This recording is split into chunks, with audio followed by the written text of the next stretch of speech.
April. You like hockey's back, don't you?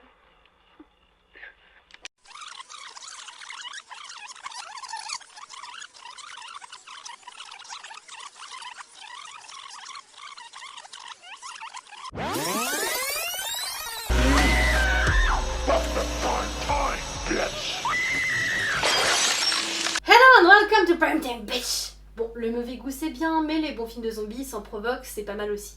Alors laissons les productions trauma à Traumaville et embarquons tous ensemble pour un trajet de train mortel. Vous l'aurez deviné, le film du jour n'est autre que Dernier train pour Busan, réalisé par Song Ho-young, désolé pour mon accent, et sorti en 2016. Dernier train pour Busan fait partie de ces longs métrages contemporains qui ont su se frayer un chemin parmi la multitude d'œuvres zombiesques. Sans renouveler le genre, ou s'en émanciper réellement, Dernier train pour Busan arrive cependant à livrer un juste mélange entre le film de zombies et le drame.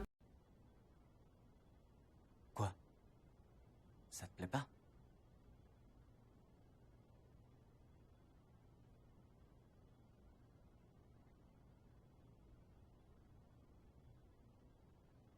Le petit plus de Dernier train pour Busan ne réside pas dans le fait qu'il place les zombies dans un train, je vous arrête tout de suite. Les zombies dans les trains, à la plage, dans les avions, dans les bateaux, ce n'est pas ça qui manque. Et bien souvent, cette thématique nous annonce directement un navet bien sanglant et douloureux au visionnage. Mais voilà, Dernier train pour Busan ne se contente pas d'installer ses zombies dans un train et d'en jouer pendant plus d'une heure. Sun On-young nous offre un panel de personnages bien construits, mais aussi et surtout ce duo père-fille qui appuiera encore plus le drame qui se joue sous nos yeux. Car le drame commence bien avant l'invasion zombie, alors que Si-wook, le père de Soo-han, sera totalement incapable de s'occuper de sa fille et de lui donner de son temps. Il est totalement perdu, ne gère pas du tout son rôle de parent, et Soo-han se sent complètement abandonné face à ce père qui quitte régulièrement son rôle de père alors qu'il est bien trop absorbé par son travail. Ainsi, avant l'horreur vient le drame, et les deux genres ne cesseront de s'entremêler pour finalement ne faire qu'un. Dernier train pour Busan est une critique des inégalités sociales à travers le prisme de l'horreur. Ils ne savent pas ouvrir une porte.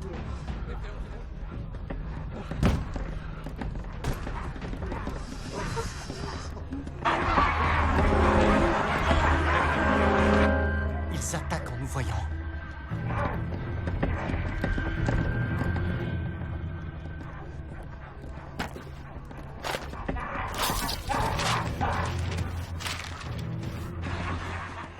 Outre ce mélange des genres, ce qui est relativement commun dans le domaine de l'horreur, Dernier train pour Busan tire sa force dans son rythme qui ne laisse pas de répit aux spectateurs. Lors de mon premier visionnage, j'ai été agréablement surprise et surtout j'étais sous tension face au destin des protagonistes. Ce qui, je dois l'avouer, à force de visionner des films de zombies, ne m'était pas arrivé depuis longtemps.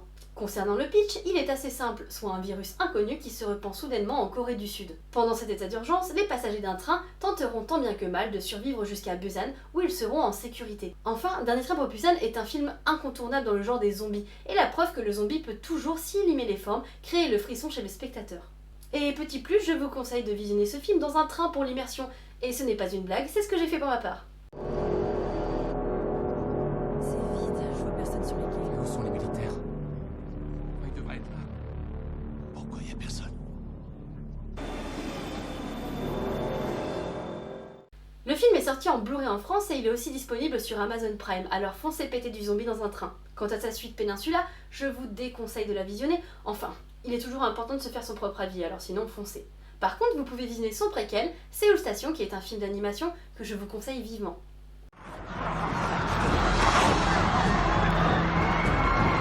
Par ici!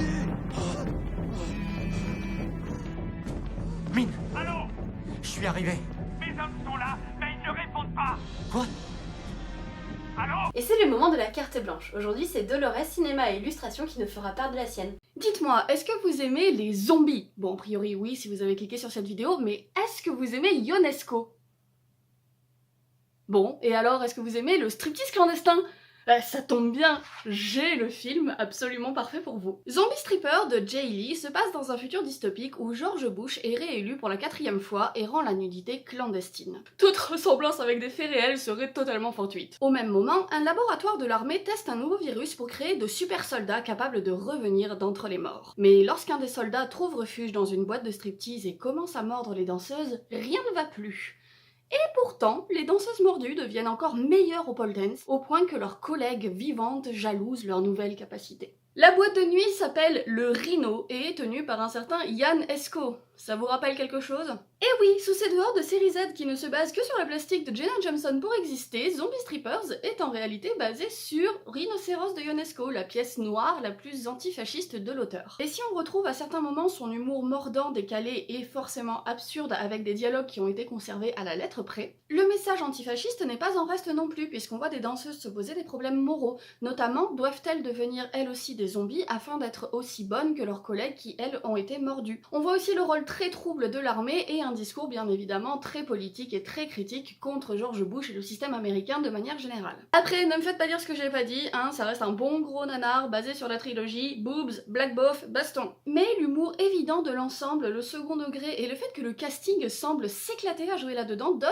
énormément de sympathie à l'ensemble. Et j'avoue que juste pour le plaisir de voir Robert Englund surjouer comme jamais, franchement ça vaut le coup d'œil. À vrai dire, c'est un film qui est tellement atypique, étrange, même dans le milieu du nanar, qu'il mériterait une émission à lui tout seul. Ah, si seulement quelqu'un sur YouTube faisait une émission sur les nanars, genre, je sais pas, un truc qui s'appellerait Nanar, vous avez dit nanar, un truc comme ça. Ah, si seulement ça existait pour traiter de tels films. Merci Dolores pour cette carte blanche. Enfin, n'hésitez pas à me taguer avec le hashtag Welcome to Halloween Mode si vous visionnez Dernier Train pour Busan et à demain pour une nouvelle vidéo.